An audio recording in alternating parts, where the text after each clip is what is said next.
करण जानता था कि इस वक्त रोशनी में झूठ बोलने की हिम्मत नहीं थी और उसने अपने पास खड़े आदमियों पर नजर डाली।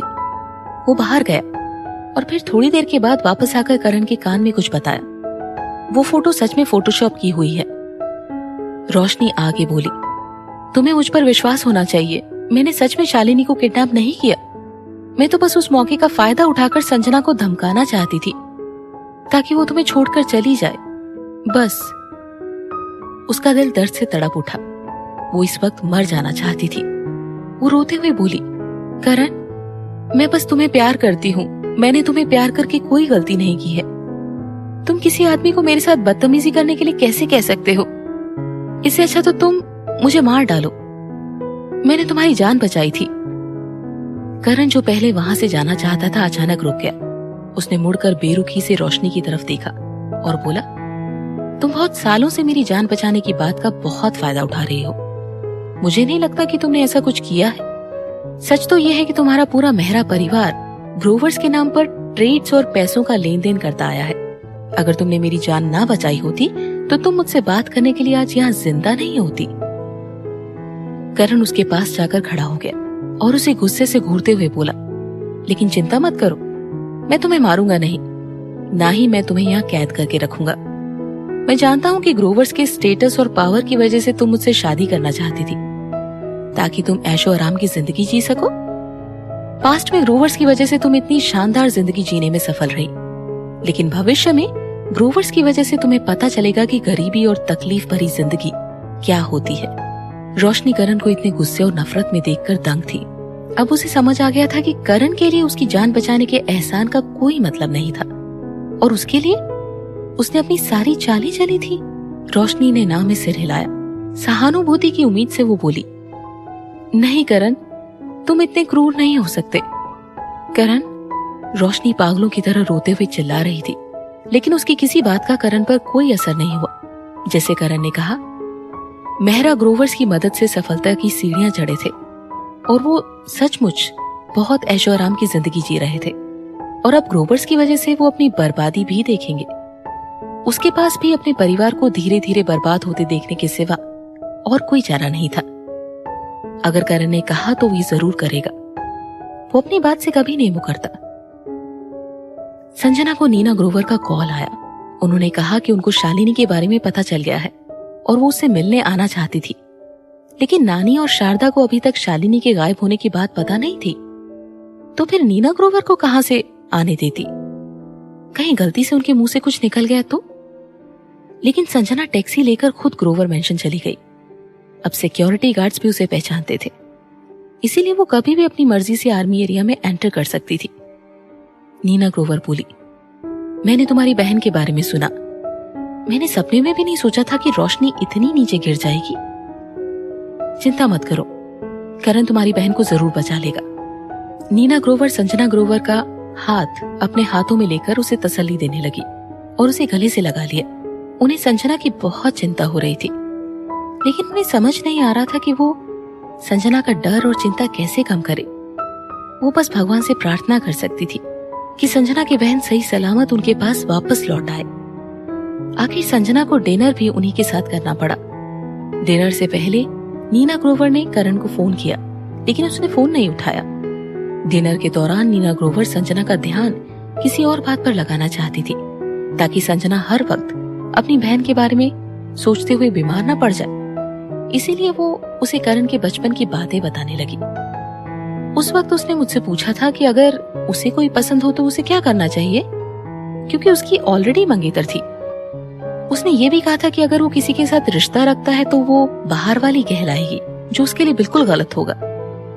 इसके अलावा वो अपनी मंगेतर को भी ठीक से जानता नहीं था। उस वक्त मैंने ऐसे ही कह दिया था कि उसे अपनी सगाई तोड़ देनी चाहिए, क्योंकि उन दोनों की असली सगाई नहीं हुई थी। बस उसके दादा ने सगाई के नाम पर वादा किया था। अगर वो अपनी पसंद की लड़की के साथ रिश्ता रखने में सगाई तोड़ देता है तो वो लड़की बाहर यानी तीसरी पार्टी नहीं कहलाएगी। इतना कहकर नीना ग्रोवर मुस्कुराने लगी। मैंने तो बस सच में ऐसे ही कह दिया था। किसे पता था कि अगले ही दिन करण मेहरा फैमिली के यहाँ जाकर रिश्ता तोड़ाएगा। वो तो मुझे बाद में पता चला कि वो तुम्हारे साथ रहना चाहता था, इसीलिए उसने ये सब कुछ किया। पास्ट में मुझे पता नहीं था। मुझे हमेशा यही लगा था कि वो और उसकी मंगेतर। संजना को समझ नहीं आया कि वो कैसे कहे। अगर वो उन्हें सच बता देती है तो नीना ग्रोवर उससे जरूर नफरत करने लगेगी, लेकिन वो फिर भी उनसे झूठ बोलना नहीं चाहती थी, इसीलिए उसने चुप रहने का फैसला किया। ये करण जितना चेहरे से घमंडी और गुस्से वाला दिखता है उस पर ध्यान मत दो, वो दिल से बहुत अच्छा है। ब्रेकअप के बाद भी वो तुम्हें बिल्कुल नहीं भूला। तभी नीना ग्रोवर को कुछ याद आया और उन्होंने कहा, हाँ याद आया, मैं उस दिन पहले तुम्हारा कमरा साफ कर रही थी तो मुझे कुछ लेटर्स मिले। शायद करण ने वो तुम्हें लिखे थे, लेकिन कभी पोस्ट नहीं किए। रुको, मैं तुम्हें दिखाती हूँ। नीना ग्रोवर खड़ी हुई और ऊपर के कमरे में गई और थोड़ी देर के बाद सारे लेटर्स हाथ में लेकर लौटी। नीना ग्रोवर बोली, देखो, भले ही लेटर्स के ऊपर तुम्हारा नाम नहीं लिखा है, लेकिन मुझे यकीन है कि ये लेटर्स करण ने तुम्हें लिखे थे। शैतान कहीं का। उसका अहंकार उसे अपनी गलती स्वीकारने नहीं दे रहा था और ऊपर से वो पछता भी रहा था। संजना ने अपना सर झुका लिया। उसका दिल तड़प रहा था। वो बहुत दर्द में थी। अपनी बात को जारी रखते हुए नीना ग्रोवर बोली, आर्मी में सोल्जर्स को लेटर और पोस्ट कार्ड लिखने के लिए दिए जाते हैं। शायद करण को जब भी पोस्ट कार्ड मिला हो, उसने हर बार सिर्फ तुम्हें लेटर लिखा, लेकिन कभी पोस्ट नहीं किया। नीना ग्रोवर की बात सुनते हुए संजना अपने आंसू कंट्रोल करने की कोशिश कर रही थी। उसने नीना से कहा, मेरा पेट भर गया, मैं ये लेटर्स कमरे में लेकर जाती हूँ। पहले नीना ने संजना की प्लेट चेक की। जब उन्हें तसल्ली हो गई कि उसने ठीक से खाना खा लिया है तो वो मुस्कुराकर बोली, ठीक है, तुम कमरे में जाकर आराम कर लो। जैसे ही संजना कमरे में पहुंची, उसने सबसे पहले लेटर खोलकर पढ़ना शुरू किया। मुझे तुम्हारी बहुत याद आती है, लेकिन मैं जितना तुम्हें मिस करता हूँ, मुझे तुमसे उतनी ही नफरत होती है। अब जब तुम मुझे छोड़कर चली गई हो तो शायद मैं तुम्हारी जिंदगी में एक अजनबी से ज्यादा और कुछ नहीं होऊंगा। आर्मी में ट्रेनिंग बहुत थका देती है। क्या तुम भी अपनी ट्रेनिंग करते करते थक जाती हो, इडियट? तुमने अभी तक कोई चैंपियन टाइटल जीता या नहीं? ऐसी बहुत सी बातें हैं जिन्हें तुम शायद अपनी जिंदगी में कभी नहीं जान पाओगी, लेकिन तुम उन्हें जानो या ना जानो, अब इससे क्या फर्क पड़ता है। भले ही मैं तुम्हारे साथ नहीं हूं तो भी हमेशा अच्छे से खाना खाना। मुझे मेरे भाई ने मेरी काबिलियत की वजह से स्पेशल फोर्स के लिए चुना है। स्पेशल फोर्सेस इंसानों के लिए नहीं होती। अगर मैं मर गया तो क्या तुम्हें तकलीफ होगी? अगर मैं मर गया तो क्या तुम मुझे याद रखोगी? तुम्हें निराश करने के लिए माफी चाहता हूँ। मैं अभी भी जिंदा हूँ और तुम्हारे करण को बहादुरी के लिए मेडल भी मिला है। मैंने सुना है कि तुम कंपटीशन से डिस्क्वालीफाई हो गई थी। इतनी बेवकूफ हो, इसीलिए इसी के लायक हो। मैं ना तो ये लिख पा रहा था कि तुम कितनी चालाक हो और ना ही मैं ये लिख पा रहा था कि मुझे तुम्हारी कितनी याद आती है। मैं बस इतना जानता हूँ कि तुम्हारा करण आगे से ऐसे लेटर्स लिखना बंद कर देगा। मैं बोर हो रहा था, इसीलिए तुम्हें टाइम पास के लिए लेटर लिख रहा हूँ। कल मैं एक मिशन पर जा रहा हूँ। मुझे पता नहीं मैं जिंदा वापस आऊंगा या नहीं। एक के बाद एक सभी लेटर्स में बस कुछ शब्द लिखे हुए थे। ना तो उनमें कोई तारीख डाली हुई थी और ना ही कभी किसी ने अपना नाम लिखा था। संजना उन्हें पढ़कर बस रोई जा रही थी। संजना ने सोचा कि ये वही है जो हमेशा करण के पीछे भागती रहती थी और ब्रेकअप के बाद वो अपना सर ऊंचा रखकर उसकी दुनिया से जाना चाहती थी। लेकिन सच तो ये था कि करण ने भी उसे उतना ही याद किया था और उसे खोने के दर्द में जिया था जैसे वो जी रही थी। वो दोनों एक दूसरे से बहुत प्यार करते थे, लेकिन अपने अहंकार की वजह से ये बात स्वीकार करने को तैयार नहीं थे। क्या इसी को लोग प्यार नहीं कहते? चाहे जो भी हो करण, तुम्हारा प्यार मेरी जिंदगी की सबसे बड़ी खुशी है। तुम्हारे साथ बिताए हुए हर पल मेरी जिंदगी के सबसे खूबसूरत पल है। जो वक्त तुम्हारे साथ गुजारा वो सबसे खूबसूरत वक्त था। संजना इतना रो रही थी कि उसका पूरा चेहरा लाल हो गया था। फिर भी उसके आंसू रुकने का नाम ही नहीं ले रहे थे। फिर वो हंसने लगी। करण, तुम गए काम से। अगर मैं मर भी गई तो भी जिंदगी भर भूत बनकर तुमसे चिपकी रहूंगी। वो सारे लेटर्स को हक करके बेड पर लेट गई और अपनी बहन और करण के बारे में सोचती रही। काफी देर के बाद उसे नींद आ गई। अगले दिन फोन बजने की आवाज से उसकी नींद खुली, क्योंकि रात में वो बहुत देर से सोई थी, इसीलिए वो अभी भी नींद में थी।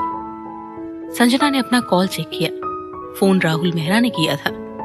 संजना ने तुरंत फोन उठाया और बोली, क्या तुम्हें मेरी बहन मिल गई? राहुल ने उसे कोई जवाब नहीं दिया। बस उसे मालावर हिल के कैफे में उससे मिलने के लिए कहा।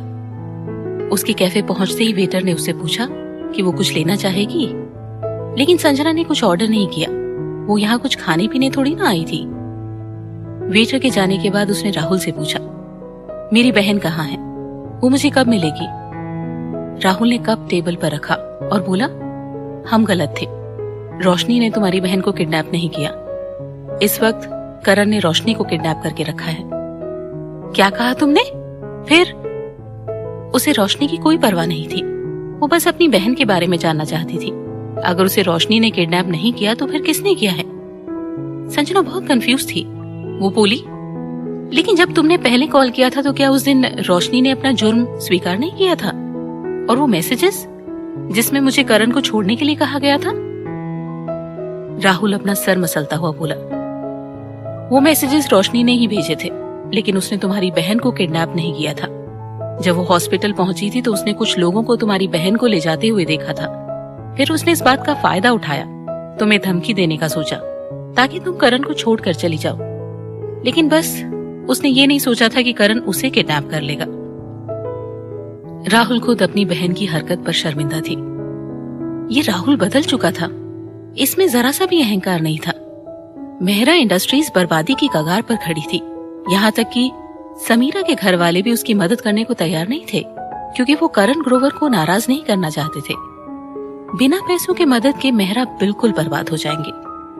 राहुल बोला, तुम्हारी बहन को रोशनी ने किडनैप नहीं किया है, और हाँ, ये भी सच है कि उसने जो कुछ भी पास्ट में किया वो उसे नहीं करना चाहिए था, लेकिन उसे अपने किए की सजा मिल चुकी है और मेहरा फैमिली भी बर्बादी की कगार पर खड़ी है। क्या तुम सच में हमें बैंकरप्ट देखना चाहती हो? संजना ने गंभीर आवाज में पूछा। तुम क्या कहना चाहते हो? राहुल बोला, क्या तुम समझी नहीं? तुम्हारे लिए करण ने न सिर्फ रोशनी को किडनैप किया है, बल्कि उसने मेहरा इंडस्ट्री पर भी कब्जा कर लिया है। इस वक्त हम लोग बहुत बड़ी प्रॉब्लम में हैं और हमें खुद को बैंकरप्ट होने से बचाने के लिए बहुत ज्यादा पैसों की जरूरत है, लेकिन कोई भी कंपनी हमारे साथ काम करने को तैयार नहीं है। जैसे ही राहुल ने ये कहा, उसका चेहरा गुस्से से लाल हो गया। ये सब करण ने किया है, वो बीच में आया, इसीलिए कोई भी मेहरा फैमिली की मदद करने के लिए तैयार नहीं है। संजना ने उसे गुस्से से देखकर कहा, अगर ये सब करण ने किया है तो फिर इस बारे में मुझसे बात करने का क्या फायदा? इस वक्त मैं अपनी बहन को ढूंढना चाहती हूँ। राहुल के हैंडसम चेहरे पर असंतुष्टि और पछतावा नजर आ रहा था। उसने कहा, और क्या, उसने ये सब कुछ तुम्हारी वजह से नहीं किया है? राहुल ने मेहरा फैमिली के सबसे ज्यादा अमीर बनने के सपने देखे थे, लेकिन अब ये सिर्फ एक सपना बनकर रह गया था। जब संजना ने राहुल का सवाल सुना तो उसने हंसते हुए उसी से पलटकर सवाल किया, राहुल, क्या मैं तुम्हें ऐसी इंसान लगती हूँ जो मन में बुरे इरादे रखकर किसी की मदद करती है? राहुल कुछ नहीं बोला। वो जानता था कि संजना ऐसी लड़की नहीं है, लेकिन उसके दिल में संजना के लिए जो फीलिंग्स थी, उनकी वजह से संजना के प्रति उसका नजरिया बदल चुका था। अब उसे संजना में कोई कमी नजर नहीं आती थी। संजना बोली, तुम्हारी बहन ने मेरी बहन को इतनी तकलीफ दी और मुझे बाथरूम में लॉक कर दिया ताकि मैं यूनिवर्सिटी स्विमिंग कंपटीशन का चैंपियनशिप टाइटल खो दूं। उसकी वजह से मैं अपना स्टेट टीम में शामिल होने का चांस भी खोने वाली थी।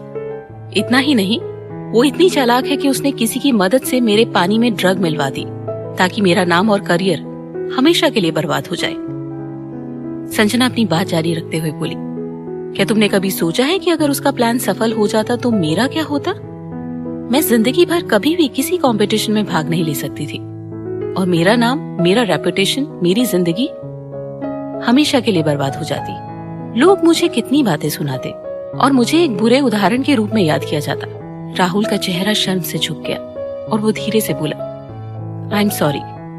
पास्ट में जो कुछ भी हुआ तुम्हारे साथ, उसके लिए मैं तुमसे माफी मांगता हूँ। ये मेरी गलती है कि मैंने उसे पास्ट में इतनी छूट दी है, इसीलिए वो इतनी बिगड़ गई है।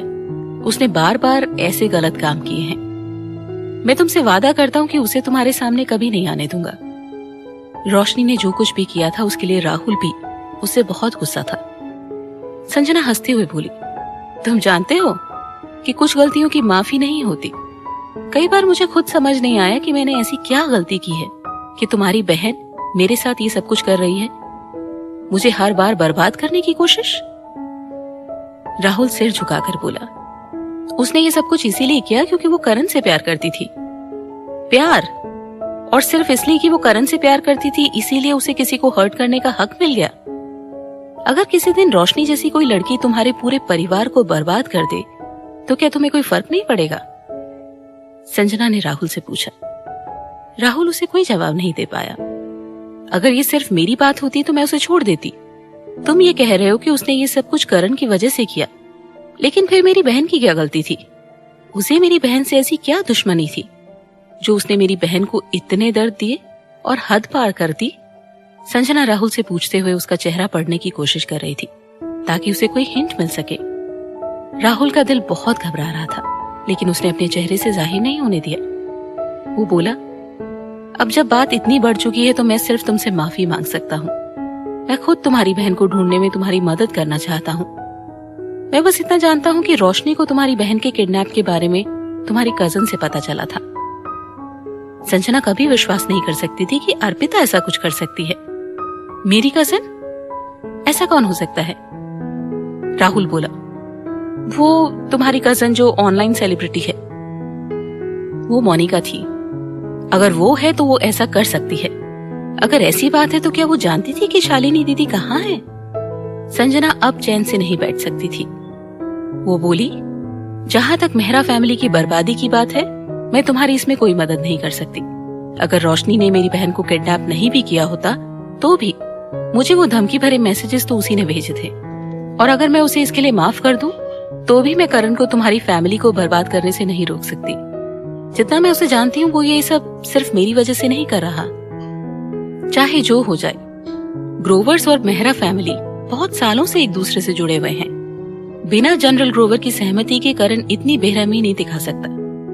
तुम घर जाकर ये सोचो कि तुम्हारी मेहरा फैमिली ने ग्रोवर्स के साथ ऐसा क्या किया है कि जनरल ग्रोवर भी तुम्हारी मदद करने के लिए तैयार नहीं है। संजना ये कहकर जाने के लिए खड़ी हो गई। राहुल ने उसे आश्चर्य से देखा। उसके शब्दों ने जैसे उसे आईना दिखा दिया हो। वो खुद को बहुत स्मार्ट समझता था और रोशनी के मामले को सुलझाने में इतना व्यस्त था कि उसने इतनी गहराई से इस बारे में सोचा ही नहीं, और संजना ने एक ही बार में असली बात पकड़ ली थी। कहीं ग्रोवर्स को पता तो नहीं चल गया कि उनके नाम का इस्तेमाल करके प्रोजेक्ट्स हासिल कर रहा था? जहां तक तुम्हारी मदद का सवाल है, जो तुम मेरी बहन को ढूंढने के लिए करना चाहते हो, उसके लिए थैंक यू। लेकिन अगर तुम्हारी बहन ने मुझे वो धमकी भरे मैसेजेस नहीं भेजे होते तो मैं तुमसे मिलने कभी नहीं आती। मैं करण से बोल दूंगी कि वो रोशनी को छोड़ दे, लेकिन मैं उसकी शक्ल दोबारा नहीं देखना चाहती। अगर वो फिर से मेरे सामने आई तो मैं उसे छोड़ूंगी नहीं। इतना कहकर संजना वहां से चली गई। उसे इस बात पर विश्वास नहीं था कि राहुल गलत कामों में शामिल नहीं है। वो जानती थी कि राहुल बहुत चालाक है और उसकी अपनी महत्वाकांक्षाएं हैं। जो बिजनेस की दुनिया में इतना नाम कमा रहा है, वो शातिर कैसे नहीं होगा? ऊपर से उसकी गर्लफ्रेंड भी समीरा थी। समीरा का परिवार भी कोई मामूली परिवार नहीं था। अगर वो सच में राहुल की मदद करना चाहते तो वो ग्रोवर्स उन्हें कुछ नहीं कहते। आखिर उन दोनों के बीच भी शादी का रिश्ता जुड़ा हुआ था, इसीलिए उसे यकीन नहीं हुआ कि राहुल ने कोई चालबाजी नहीं की होगी। उसकी मदद मांगकर राहुल क्या करना चाहता था उसे नहीं पता, और वो जानना भी नहीं चाहती, क्योंकि वो किसी भी हाल में उसकी मदद करने वाली नहीं थी। संजना ने वहां से निकलकर मोनिका के घर जाने के लिए टैक्सी की। अगर रोशनी को उसकी बहन के किडनैप होने की खबर मोनिका से मिली थी, इसका मतलब है उसे इसके बारे में कुछ तो पता ही होगा। अगर ये सच है तो क्या इसके पीछे मोनिका का हाथ है या उसके साथ कोई और शामिल है? मोनिका के घर का दरवाजा खुला हुआ था। जैसे ही संजना दरवाजे पर पहुंची, उसे अर्पिता के चिल्लाने की आवाज आई। तुम्हारी इतनी हिम्मत! मैंने कभी नहीं सोचा था कि तुम पैसे के लिए इतना नीचे गिर जाओगी। मोनिका की माँ सविता साइड में खड़े होकर उससे माफी मांग रही थी। अर्पिता बेटा, मोनिका को पहले ही अपनी गलती का एहसास हो गया था। प्लीज अब उसे और मत डराओ। मोनिका की नानी भी उसकी तरफदारी करते हुए बोली, मोनिका तुम्हारी बहन है, और शालिनी भी। अर्पिता गुस्से से पागल हो चुकी थी। वो इस वक्त किसी का सर फोड़ देती। तो इसका मतलब अर्पिता को पहले से पता चल गया था कि मोनिका इसमें शामिल है। संजना अपने दांत भींचती हुई अंदर गई। तो ये सच है कि तुमने मेरी बहन का किडनैप होने में मदद की है? संजना को देखते ही मोनिका डर से थर-थर कांपने लगी। वो तुरंत इनकार करते हुए बोली, नहीं, ये मैंने नहीं किया, मैंने कुछ नहीं किया। संजना गुस्से से चिल्लाई, मैंने सब कुछ सुन लिया है। तुमने दूसरों के साथ मिलकर मेरी बहन को किडनैप करवाया है। गुस्से में उसने मोनिका के कंधों को पकड़कर जोर से झिझोड़ा। बोलो, मेरी बहन कहाँ है? कहाँ है वो? मैं नहीं जानती, मोनिका रोते हुए बोली। वो संजना को गुस्से में देखकर मदद के लिए चिल्लाई। मेरी मदद करो, help please, help me. Savita तुरंत दौड़कर आई और संजना को खींचकर मोनिका से अलग कर दिया। वो चिल्लाकर बोली, मोनिका का तुम्हारी बहन के मामले से कोई लेना देना नहीं है। संजना को लड़खड़ाते देखकर अर्पिता ने तुरंत उसे संभाला और उससे बोली, उसने कहा कि उसने तो बस पैसों के बदले में तुम्हारी बहन के ट्रांसफर पेपर साइन किए थे, इसके अलावा उसे और कुछ नहीं पता। मोनिका डर के मारे अपनी माँ के पीछे छिप गई और बोली, हाँ बिल्कुल सही, अर्पिता ठीक कह रही है। किसी ने मुझे सोशल मीडिया पर कांटेक्ट किया था और मुझसे कहा था कि वो मेरे अकाउंट में पैसे ट्रांसफर कर देंगे। मुझे बस ट्रांसफर पेपर पर साइन करने हैं। मैं मानती हूँ कि मुझे पैसों का इतना लालच नहीं करना चाहिए था, लेकिन उस वक्त मुझे सच में नहीं पता था कि वो तुम्हारी बहन को किडनैप करने वाले थे। मैंने उन्हें पहले कभी नहीं देखा था, ना ही मैं उन्हें जानती थी। मैं जानती हूँ कि मुझसे बहुत बड़ी गलती हुई है। मैं तुम्हें सारे पैसे दे दूंगी, सारे के सारे। क्या ये काफी नहीं है? क्या तुम्हारे गलती मान लेने से मेरी बहन मुझे वापस मिल सकती है? क्या तुम्हारे पैसे दे देने से मुझे मेरी बहन वापस मिल जाएगी? संजना अपने दांत भींचते हुए जोर से चिल्लाकर बोली। मोनिका को उसका चिल्लाना बिल्कुल भी अच्छा नहीं लगा। उसे लगा कि संजना बिना वजह इतना ओवर रिएक्ट कर रही है। उसने सिर्फ एक साइन ही तो किए थे, है ना? उसके लिए उसने माफी भी मांग ली, और फिर इस लड़की को संतुष्टि नहीं मिलती है। जब मोनिका से रहा नहीं गया तो वो गुस्से में चिल्लाकर बोली, तो फिर तुम चाहती क्या हो? तुम्हारी बहन वैसे भी कोमा में थी, अब जब वो किडनैप हो गई है तो तुम्हें खुशी होनी चाहिए, है ना? इससे अच्छा तो ये होता कि वो पहले ही मर जाती। इस तरह से वो कम से कम हम पर बोझ तो नहीं रहती। तुम इतनी सी बात पर इतना गुस्सा क्यों हो रही हो? बिना उस बोझ के तुम ही दिल में खुशी तो होगी, है ना? तो फिर हमें डराने के लिए नाटक क्यों कर रही हो? संजना को अपने कानों पर विश्वास नहीं हो रहा था। वो और ज्यादा बर्दाश्त नहीं कर सकती थी, इसीलिए उसने मोनिका को जोर से तमाचा मारा। मैं तुम्हें कुछ कहती नहीं हूँ, इसका मतलब ये नहीं कि मैं तुमसे डरती हूँ। मैं बस तुम जैसी लड़की के मुंह नहीं लगना चाहती। संजना ने अपनी पूरी ताकत के साथ मोनिका को एक के बाद एक थप्पड़ मारे। उसे इतने गुस्से में देखकर अर्पिता भी शॉक थी। मोनिका को पूरा चेहरा लाल हो गया था और उस पर संजना की उंगलियों के निशान भी छप गए थे। वो चीखी, यू? संजना ने इस बार भी उसे जोरदार थप्पड़ जड़ दिया। वो चीख कर बोली, तुम्हें अगर चीप और गिरी हुई हरकतें करनी है तो करती रहो, लेकिन मेरी बहन की जिंदगी के ऊपर कोई टिप्पणी करने की हिम्मत भी मत करना। सविता दौड़कर आई और उसने अपनी बेटी को संजना से दूर कर दिया। वो संजना को थप्पड़ मारना चाहती थी, लेकिन संजना ने उसकी बांह जोर से पकड़ ली, उसे साइड कर दिया। उसने उन्हें नफरत से घूरते हुए कहा, और इतना सब करने के बाद भी आप मुझ पर हाथ उठाने की हिम्मत करते हो? क्या आप लोगों को कानून के बारे में पता नहीं है? तुमने हॉस्पिटल के ट्रांसफर पेपर्स पर साइन किए थे। अब जब मेरी बहन किडनैप हो चुकी है, इसीलिए पुलिस की नजर में मुख्य आरोपी आप लोग हो। क्या? पुलिस? जेल? जैसे ही सब लोगों ने संजना की बात सुनी, उन सब के होश उड़ गए। मोनिका का चेहरा डर के मारे पीला पड़ गया और उसका शरीर पत्ते की तरह कांपने लगा। वो घबरा कर बोली, मुझे जेल नहीं जाना, मैं जेल नहीं जाना चाहती। मम्मी, नानी। मोनिका की नानी आगे आई और संजना को डांटते हुए बोली, संजना, तुम्हें हमारे परिवार ने पाल पोस कर बड़ा किया है, तुम इतनी एहसान फरामोश कैसे हो सकती हो? मेरे पेरेंट्स के एक्सीडेंट के बाद जो कंपनसेशन के पैसे मिले थे वो भी आप लोगों ने मेरी आंटी से छीन लिए थे। क्या आप लोगों को वो पैसे मेरी परवरिश में खर्च नहीं करने चाहिए थे? संजना ने उन्हें घूर कर देखते हुए कहा, इसके अलावा अगर आपके परिवार ने मुझे पाला भी है तो इसका मतलब ये नहीं कि आप लोगों को मेरी बहन को हर्ट करने की सजा भी नहीं मिलेगी। मोनिका की नानी ने संजना को देखा। उन्होंने आज तक उसे इतने गुस्से में कभी नहीं देखा था और वो खुद भी उसके गुस्से से डर रही थी। सविता उसे समझाते हुए बोली, लेकिन इसमें हमारी मोनिका की कोई गलती नहीं है। किसी हॉस्पिटल ट्रांसफर के लिए कम से कम एक रिश्तेदार के साइन की जरूरत होती है। अगर मोनिका साइन नहीं भी करती और अगर वो लोग इतने पावरफुल है तो भी उनके लिए मेरी बहन को हॉस्पिटल से निकालना इतना आसान नहीं होता। इसलिए मेरी बहन की किडनैपिंग के लिए मोनिका भी उतनी ही जिम्मेदार है। सविता बोली, क्या हमारी मोनिका के जेल जाने से तुम्हारी बहन वापस आ जाएगी? संजना गुस्से से चलाई, अगर मेरी वजह से आपकी बेटी का किडनैप हुआ होता तो क्या तब भी आप यही कहती? संजना ने अपनी आंखें भींची और गुस्से से बोली, आप लोग सिर्फ ये प्रार्थना करो कि मेरी बहन जहां पर भी हो बिल्कुल सुरक्षित हो, क्योंकि अगर मेरी बहन मुझे सही सलामत नहीं मिली तो आप लोग जेल जाने के लिए तैयार रहना। इतना कहकर संजना वहां से चली गई। मोनिका की नानी और सविता जब संजना को मना नहीं पाए तो उन्होंने अर्पिता की तरफ देखा, इस उम्मीद से कि शायद वो संजना को समझा पाए, लेकिन अर्पिता भी उनको इग्नोर करके संजना के पीछे दौड़ी। अब मोनिका को जेल जाने से कोई नहीं रोक सकता था।